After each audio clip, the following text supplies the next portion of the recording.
ओम शांति। आज हम 3/11/81 के प्यारे बाबा के अव्यक्त महावाक्य सुनते हैं। आज की मुरली की हेडिंग है योद्धा नहीं, दिल तख्त नशीन बनो। दूर देश में रहने वाले परदेसी बाप दादा बोले, आज दूर देश में रहने वाले परदेसी अपने बच्चों से मिलने आए हैं। बच्चों को भी स्वदेश की स्मृति दिलाने आए हैं और समर्थ बनाए साथ ले जाने आए हैं।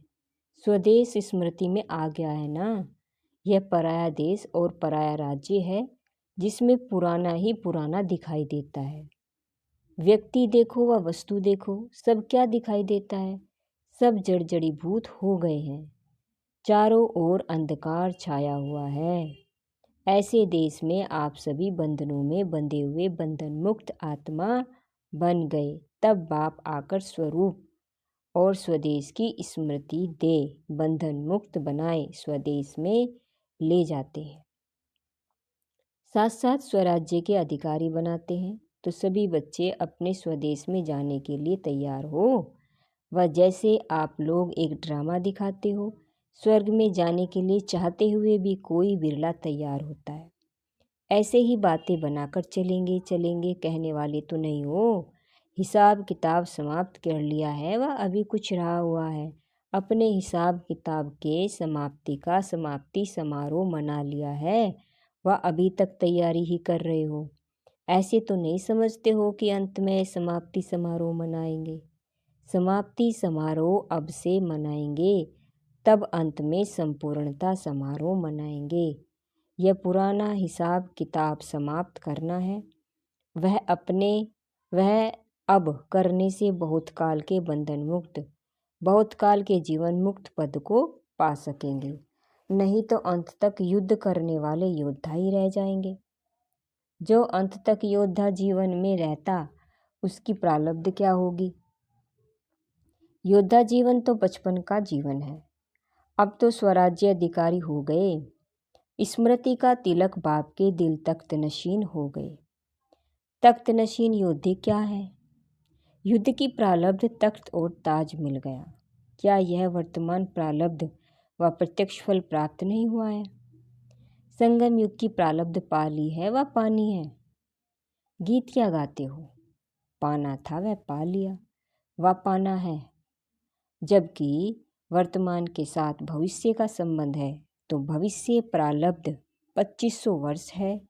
तो क्या वर्तमान प्रारब्ध अंत के 5-6 मास होगी, व 5 दिन होगी, व 5 घंटे होगी, व संगम का बहुकाल होगा?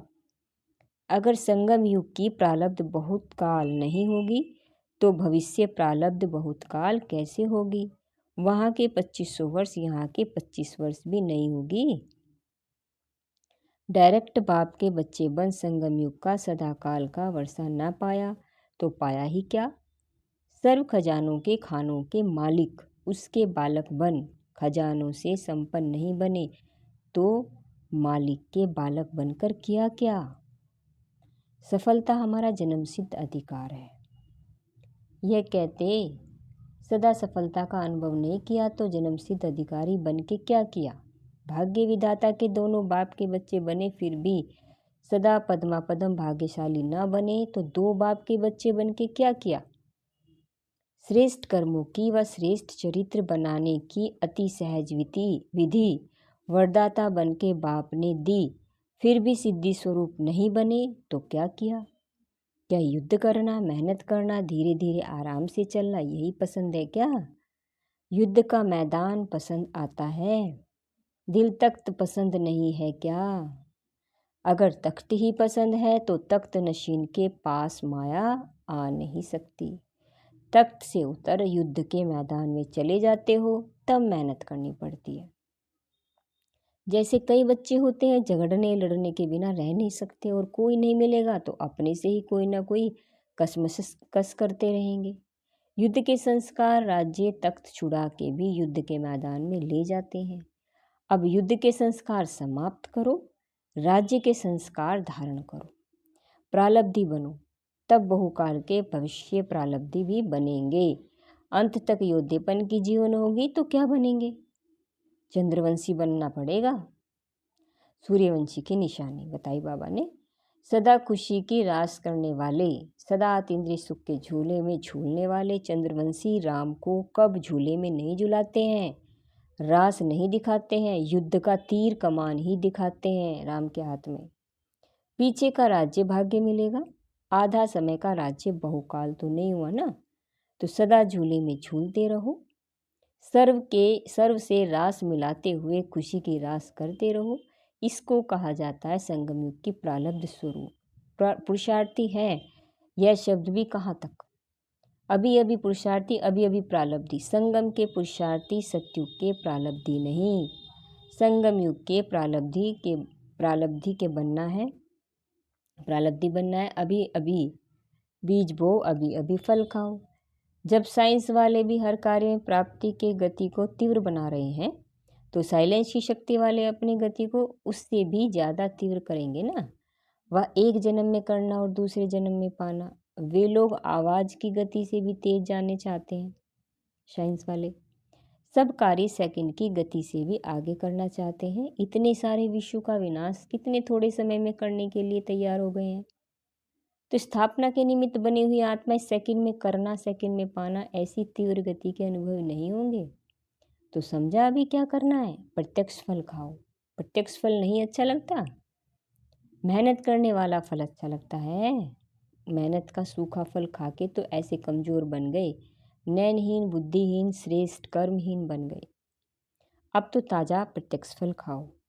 मेहनत का मोहब्बत में बदल दो, मेहनत को मोहब्बत में बदल दो। अच्छा, ऐसे सदा राज्यवंश के संस्कार वाले, सदा सर्व खजानों के अधिकारी अर्थात बालक सो मालिक, सदा संगमयुगी प्रारब्धि संस्कार वाले, प्रत्यक्ष फल खाने वाले, ऐसे सदा प्राप्ति स्वरूप, सदा सर्व बंधन मुक्त, संगमयुगी जीवन मुक्त, ऐसे तख्त ताजधारी बच्चों को बाप दादा का याद प्यारो नमस्ते। हम बच्चों के भी प्यारे बाप दादा को नमस्ते बाबा, नमस्ते।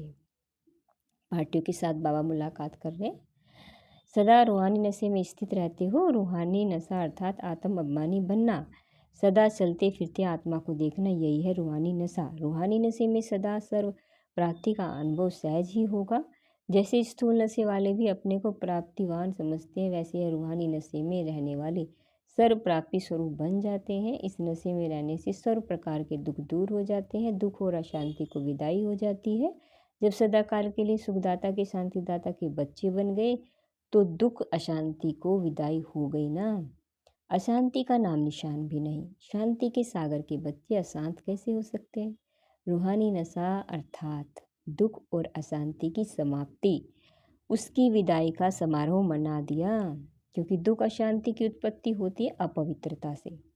जहाँ अपवित्रता नहीं, वहाँ दुख अशांति कहाँ से आई। पतित पावन बाप के बच्चे मास्टर पतित पावन हो गए। जो औरों को पतित से पावन बनाने वाले हैं, वह स्वयं भी तो पावन होंगे ना। जो पावन पवित्र आत्माएं हैं, उनके पास सुख और शांति स्वतः ही है। तो पावन आत्माएं श्रेष्ठ आत्माएं, विशेष आत्माएं हो, विश्व में महान आत्माएं हो, क्योंकि बाप के बन गए। सबसे बड़े से बड़ी महानता है पावन बनना। इसलिए आज भी इसी महानता के आगे सिर झुकाते हैं। वह जड़ चित्र किसके हैं? अभी मंदिर में जाएंगे तो क्या समझेंगे, किसकी पूजा हो रही है? स्मृति में आता है कि यह हमारे ही जड़ चित्र है। ऐसे अपने को महान आत्मा समझकर चलो। ऐसे दिव्य दर्पण बनो जिसमें अनेक आत्माओं को अपनी असली सूरत दिखाई दे। सदा चढ़ती कला में जा रहे हो। हर कदम में चढ़ती कला के अनुभवी, संकल्प, बोल, कर्म, संपर्क और संबंध, सब में सदा चढ़ती कला, क्योंकि समय ही है चढ़ती कला का।